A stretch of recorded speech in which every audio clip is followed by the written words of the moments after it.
Da li se dovoljno hidrirate ili vas je baš briga? Dakle, pričat ćemo o zdravim navikama. Prvo je hidracija. Da li unosite dovoljno tekućine? Osobno uzimam 3 do 4 litre vode na svojih nekakvih 100 kg. Prosječna osoba bi trebala unositi 2 do 3 litre vode, a ako ste nekakav fizički radnik, povećajte unos vode. A ako sjedite kući većinu vremena i nešto radite lagano oko kući, imate neki uredski posao, ne morate nositi toliko tekućine. Ali ako ste pored toga i netko koji ide u teretanu, bavi se nekim fizičkim aktivnostima, svakako nadoknadite unosom vode. Vaše tijelo treba hidraciju, ne samo unos tekućina da je važan, nego morate jesti i vlažne namirnice. Voće i povrće imaju najveći udio vode, stoga je važno unositi dovoljno povrća koji imaju i vlakna, isto tako i voća koji su bogati skupa sa mineralima i onim nutrijentima koje nam trebaju. Sljedeća stvar koja je najbitnija, a vidim da svi griješite, unos kofeina. Prva 2 sata ne bi trebali unositi kofein, zato što se u tijelu izlučuje melatonin na svoje receptore. On je vrlo bitan kao glavni antioksidans u tijelu i mora se izlučiti na svoje receptore kako bi kasnije imali kvalitetan dubok san. Dakle, pustite prva 2 sata, nemojte odmah posezati za džezvom, za kavom, nego nešto odradite po kući, prošećite psa, popijte čašu vode sa limunom ili obične vode, samo nije bitno. Dakle, nemojte odmah skakati i remetiti proces tijela, odnosno mehanizam buđenja. Dozvolite tijelu da se probudi samo i da se razbudi. Nakon toga sjedite u miru i popijte svoju prvu kavu. Da li kod kuće ili na poslu, nije bitno. Ili si ponesete jednostavno u termosici, to je to. Dakle, nemojte raditi nešto što tijelu nije prirodno. To što je nama to svima normalno, ne znači da je dobro. Dakle, bitno je poznavati nekakve te osnovne procese u tijelu. Jedna velika napomena kod kave, jako dehidrira vaša tkiva. Fibrozna tkiva poput meniskusa, diskova i poput vezanih tkiva, ligamenata i tetiva. Dakle, sve što tijelo treba za određene procese u samom organizmu da bi obavilo, treba vode. Ako vi ne unesete dovoljno vode, a pored toga unesete kofein ili neki drugi oblik diuretika poput alkohola ili još gore cigare, vi ćete isušivati tkiva, a tijelo onda mora povlačiti vodu iz tih ostalih struktura da bi obavilo određene procese. Dakle, nemojte si to raditi. Samim time idemo na sljedeću lošu naviku. Pušenje. Što radi pušenje? Ako unosite, odnosno konzumirate cigarete, katran će se sljepljivati na unutarnje stijenke krvnih žila, dok je nikotin odlična supstanca, odličan neurotropik, ali tu je katran najveći neprijatelj. Zašto ljudi prvo dobiju nekakve tumore u području grla, glave, vrata ili pluća? Zato što su tu najtanje kapilare, a ne zato što osoba uzme cigaretu i puši i uvlači kroz usta. To je glupost, to je mit. Dakle, probajte smanjiti cigarete, ali ako već unosite cigarete, probajte se kretati. To će vam onda ovako djelovati. Ako se krećete, a već unosite katranu u svoje tijelo, na taj način kroz kretanje ćete kao da propirite onako dizne na autu, tako ćete i krvne žile kroz aktivnost, kako podižete puls, tako će brže ići krv kroz kapilare i krvne žile. Dakle, pušači koji su aktivni opet će biti u dobroj poziciji ako se bave nečim.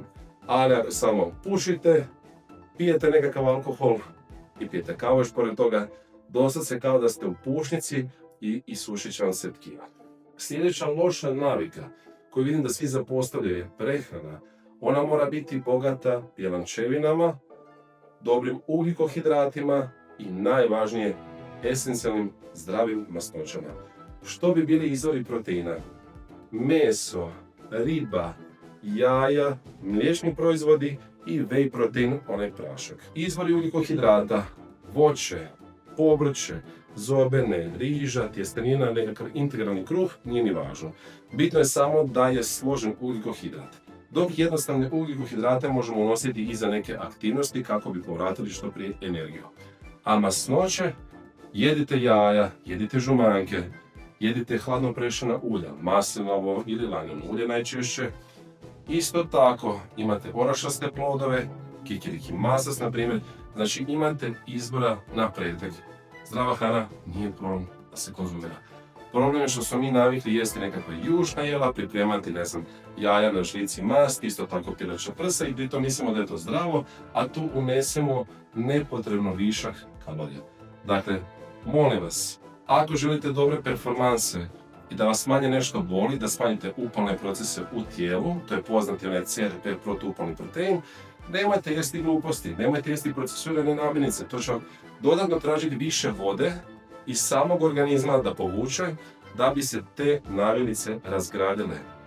Tijelo mora izlučiti i više sline, dakle pazite da jedete što zdravije, vlažnije namirnice i povećate unos tekućina. Sljedeća isto nekakva loša navika koju svi smatramo da radimo dobro, a to je san, spavanje, oporavak. Nije bitno koliko ćemo spavati, 5, 6 ili 8 sati, bitno je koliko kvalitetno spavamo. Pričali smo na početku za melatonin.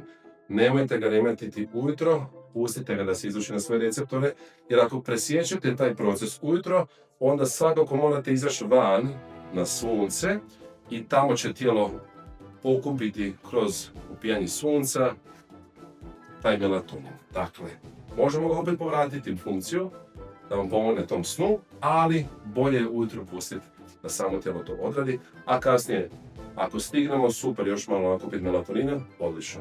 To vam je ono, ako ste dugo na suncu nešto radili, dođete kuću unutra, znači uđete, osjećate se onako smoždeno, umorno, to je zato što ste se napunili melatonina više nego inače. Zato vas onako zakuca da bi zaspali najrađe. I sad, što je još bitno znati vezano za san? Mora biti hladna prostorija, morate imati kisika, ne ono da je zagušljiva prostorija, da niste obrisali prašinu, odnosno prašinu, već tjednima. Dakle, pazite da je uredna, čista i hladna prostorija gdje spavate, gdje boravite. Što je još važno u sobi gdje spavate? Ugasite sve iz struje, znači nemojte da bude tih infracrvenih svjetala unutra, znači sve pogasite, da bude potpuna tišina i lijepo se u miru nastavite. Što je još vrlo važno? Suplementacija. Često suplemente kupujemo i konzumiramo na način da smo vidjeli na TV-u, čuli smo od susjeda, rekao nam je tamo neki Pero Perić, nije ni važno. Dakle, moramo prvenstveno izvaditi detaljnu krvnu sliku i na temelju toga vidimo da li imamo deficit od nekih tih minerala ili vitamina. Na temelju toga ćemo dodavati određene suplemente u našu ishranu kao dodatak. Najčešće je to magnezij, kombinacija K2-D3 ili D3 kurkumin, omege, kreatin. To su neki najučestaliji suplementi koji se koriste. Ali ponavljam, vrlo je važno znati da li vam uopće treba. Ako imate reguliranu prehranu, vrlo vjerojatno vam samo trebaju neki minimalni suplementi, odnosno minimalne doze nekih osnovnih suplementa.